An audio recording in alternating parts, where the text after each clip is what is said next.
Hastalarımız. Bugün Ayşe Hanım'ın horlama protezini takıyoruz. Ayşe Hanım Hollanda'dan geldi.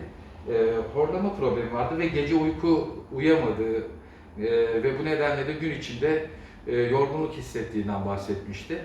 Çok basit bir şekilde iki çenesini de birleştiren, alt çeneyi öne alan, belli kayıtlarla aldığımız ölçü ve uygulama sonunda bir horlama protezi ürettik ve ona teslim ettik. Şimdi isterseniz Ayşe'yi bir takalım. Horlama protezinin nasıl takıldığını gösterelim. Çok basit bir şekilde takıp çıkarır mısınız şimdi lütfen? Evet, çok basit bir şekilde takılıp çıkarılan böyle bir aparat. Ayşe Hanım nasıl? Fark etti mi? Memnun kaldınız mı?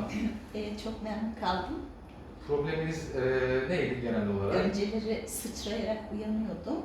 Bir de etrafımdaki insanlar da çok rahatsız oluyordu. 87 yaşındaki anneme bakıyordum. Aynı odada yatmak zorunda kaldım.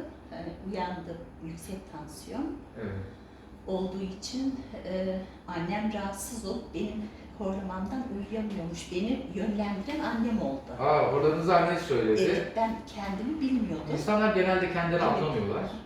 Sonra kızım uyuyamıyorum, belki komşular bile rahatsız olur dedi. Evet. Ben de tesadüfen sizi buldum. Başka bir doktor yönlendirdi.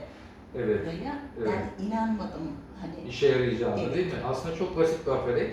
Peki nasıl, ilk gün nasıldı taktıktan sonraki geceniz? İlk gece taktım. Annem hiç horlamadığını söyledi. İkinci gece yine.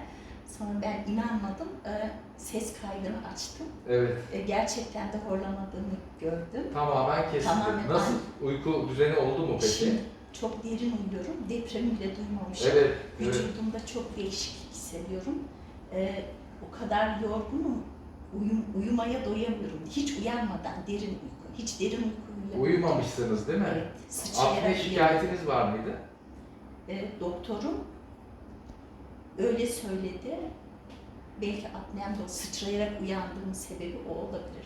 Horlamaya bağlı apne de gelişebilir Evet. dedi. Artık herhalde öyle bir problem de olmayacak. Kulak, boğaz, burun muayene etti. Ameliyatlık hiçbir şey olmadığını söyledi. Evet. Şu anda rahat uyuyorsunuz. Anneniz de uyuyor, siz de. Bir haftadır çok rahat uyuyorum. Çok Mucize, sevindim. sana mucize doktor diyor annem. Çok teşekkür ederim. Çok sağ olun. Tekrar geçmiş olsun. Çok teşekkür ederim. Sağ olun.